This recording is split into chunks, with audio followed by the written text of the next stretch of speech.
History facts کے معزز دوستو السلام علیکم۔ ناظرین اکرامی، چائے دنیا میں پانی کے بعد سب سے زیادہ پیا جانے والا مشروب ہے جو دنیا کے ہر خطے میں علیحدہ طریقے سے تیار اور استعمال کیا جاتا ہے۔ لیکن کیا آپ جانتے ہیں کہ چائے کی تاریخ کیا ہے؟ چائے کب دریافت کی گئی اور اس کا ابتدائی نام کیا تھا؟ جبکہ 1839 میں کون سے دو ممالک کے درمیان چائے وجہ تنازع بنی اور وہاں ایک بہت بڑی جنگ چھڑ گئی۔ اس ویڈیو میں ہم آپ کو چائے کی تاریخ کے ساتھ یہ بھی بتائیں گے کہ چائے کی دریافت کب ہوئی اور یہ دنیا کا دوسرا بڑا مشروب کب بنا۔ موضوع کے آغاز سے پہلے آپ سے گزارش ہے کہ اگر آپ چینل پر نئے ہیں تو چینل کو سبسکرائب کر لیں، جبکہ ویڈیو کو آخر تک ضرور دیکھیں۔ ناظرین اکرامی، چائے پانی کے بعد دنیا کا دوسرا سب سے زیادہ پیا جانے والا مشروب ہے جو دنیا کے مختلف ممالک میں مختلف طریقوں سے استعمال کیا جاتا ہے۔ یہ مشروب دنیا بھر میں کافی سے بھی زیادہ مقبول ہے۔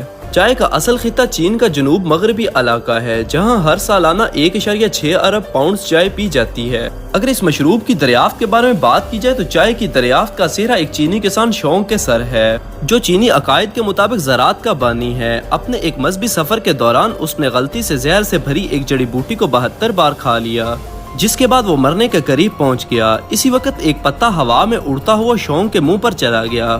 شونگ نے فوراً اس پتے کو چبا لیا اور اسی پتے نے اسے مرنے سے بچا لیا۔ یہی پتی چائے کا پتا تھا جو آگے چل کر دنیا کی مقبول ترین مشروب کی حیثیت اختیار کر گیا۔ اور حقیقت تو یہ ہے کہ چائے کسی بھی زہر کا تریاق نہیں، تاہم شونگ کی اس کہانی کے باعث، جسے مورخین ایک داستان بھی قرار دیتے ہیں، چائے چینی مذہبی عقائد اور روایات میں ایک اہم درجہ رکھتی ہے۔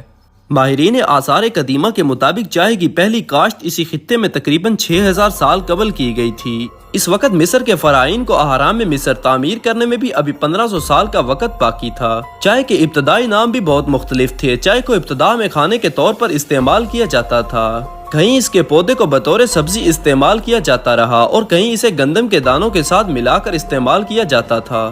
کھانے سے مشروب کی حیثیت چائے نے صرف 1500 سال قبل اختیار کی، جب کسی حادثاتی طور پر دریافت کیا کہ حرارت اور نمی کے ذریعے ان پتوں سے نہایت ذائقہ دار مشروب تیار کیا جا سکتا ہے۔ چائے کے مختلف استعمالات کے طویل ارتقاء کے بعد بالآخر گرم چائے نے مشروب کے سٹینڈرڈ حیثیت حاصل کر لی۔ اس وقت چائے کے بہت سارے پتے لے کر انہیں پیس کر پاؤڈر کی شکل دینے کے بعد گرم پانی میں ملایا جاتا، جس کا ابتدائی نام موچا یا میٹ چا تھا۔ یہ مشروب چین میں نہایت تیزی سے مقبول ہوتا گیا۔ بہت جلد اس کا تذکرہ چینی ادب و شاعری میں بھی کیا جانے لگا، جبکہ یہ بادشاہوں کی پسندیدہ شے بن گئی۔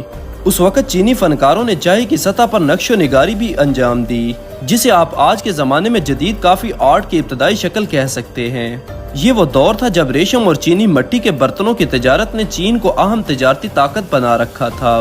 بہت جلد ان دو اشیاء کے ساتھ چائے بھی چین کی اہم تجارتی شے بن گئی اور بڑے پیمانے پر چین سے اس کو خریدا جانے لگا، جس کے بعد اب شروع ہوتا ہے چائے کا غیر ملکی سفر۔ 9ویں صدی میں ایک جاپانی راہب اس پودے کو بطور تحفہ چین سے جاپان لے کر آیا۔ ابھی تک چائے صرف چین میں اگائی جاتی تھی اور چند ایک ممالک اسے چین سے خریدا کرتے تھے، لیکن 9ویں صدی میں جب چین پر تانگ خانواہ کی حکومت تھی، ایک جاپانی راہب اس پودے کو بطور تحفہ چین سے جاپان لے کر آیا۔ اس کے بعد جاپان میں چائے کی مقبولیت کا دور شروع ہو گیا۔ 16ویں صدی میں ڈچ تاجر چائے کی بڑی مقدار یورپ لے کر آئے اور یہاں سے چائے کی مقبولیت کا نیا دور شروع ہوتا ہے۔ برطانیہ میں چائے کی مقبولیت کا سہرا ملکہ کیتھرائن آف برگنزا کے سر ہے، جو پرتگال کے ایک عام خاندان سے تعلق رکھتی تھی، جس نے 1661 میں شہنشاہ چارلس دوئم سے شادی بھی کی تھی۔ سن 1662 سے 1685 تک برطانیہ کی ملکہ رہنے والی اس غیر ملکی خاتون نے چائے کو برطانوی اشرافیہ کا ایک پسندیدہ مشروب بنا دیا۔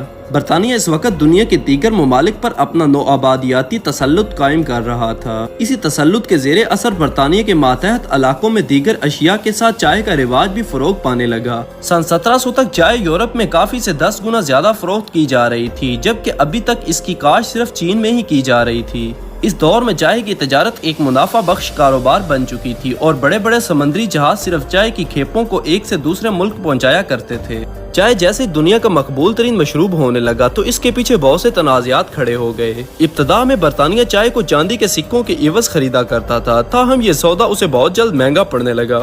اسی دوران اس نے چین کو چائے کے بدلے افیم دینے کی پیشکش کی، جسے چین نے قبول کر لیا اور یوں دونوں ممالک میں چائے اور افیم کا تبادلہ ہونے لگا۔ 19ویں صدی میں چین اور برطانیہ کے درمیان باقاعدہ طور پر چائے اور افیم کا تبادلہ ہونے لگا۔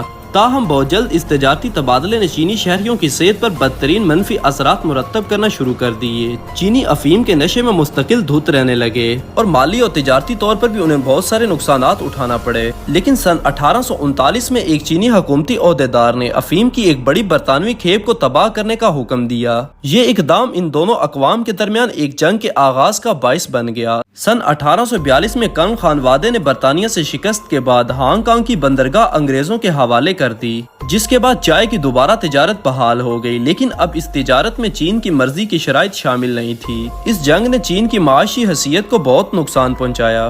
چائنا اور برطانیہ کی جنگ کے بعد چائے کو دنیا کا مقبول ترین مشروب بننے میں اب بہت آسانی ہو گئی تھی، کیونکہ اس کی اسمگلنگ اب بہت آسان تھی۔ لیکن برصغیر پاک و ہند میں اس کی مقبولیت ابھی باقی تھی، کیونکہ یہ وہ دور تھا دنیا میں کسی بھی چیز کو مقبول ہونے کے لیے ضروری ہے کہ اسے برصغیر پاک و ہند میں پسند کیا جائے۔ لیکن یہاں بھی اسے کوئی مشکل پیش نہیں آئی، کیونکہ برصغیر پاک و ہند کو اپنا محکوم بنانے والی برٹش ایسٹ انڈیا کمپنی چائے کی فصل پر اپنی اجارہ داری قائم کرنے کے لیے خود سے اسے اگانا چاہتی تھی۔ اس مقصد کے لیے ایک برطانوی ماہر حیاتیات رابرٹ فارچون کو مقرر کیا گیا، جس کے ذمے یہ کام تھا کہ وہ کسی طرح ایک خفیہ آپریشن کے ذریعے چین سے چائے کے پتے چرا کر لے آئے۔ رابرٹ نے اپنا روپ بدل کر چین میں چائے کی کاشت کرنے والے پہاڑوں میں ایک خطرناک مشن پر نکلے۔ یہاں سے اس نے چائے کے پودوں کو بھارت کے علاقے دار جلنگ میں اسمگل کیا اور اس کے بعد دار جلنگ میں بھی مقامی طور پر چائے کی کاشت کا آغاز کر دیا گیا۔ اور یہ وہ وقت تھا جب چائے نے دنیا میں اپنی مقبولیت کا سکہ جمانا شروع کیا تھا، جس کی بدولت آج ترکی کی میٹھی رائس چائے سے لے کر نمکین تپتن مکھن والی چائے تک یہ مشروب دنیا بھر میں بے پناہ مقبول ہے اور روزانہ اس کا استعمال زندگی کا ایک اہم حصہ ہے۔ دنیا کا ہر علاقہ اسے اپنی روایات کے مطابق تیار اور استعمال کرتا ہے۔ مختلف زبانوں میں اس کے مختلف نام ہیں، تاہم چائے کے جسم اور دماغ کو تازہ دم کرنے اور فرحت بخش احساس دلانے کی خاصیت دنیا بھر میں یکساں ہے۔ ناظرین گرامی، یہ تھی ہماری آج کی ویڈیو۔ اگر آپ کو ویڈیو اچھی لگی ہو تو اس کو لائک اور شیئر، جبکہ چینل کو سبسکرائب کر دیجیے گا۔ آپ سے جلد ملاقات ہوگی کسی نئی معلوماتی اور تاریخی ویڈیو کے ساتھ۔ اللہ حافظ۔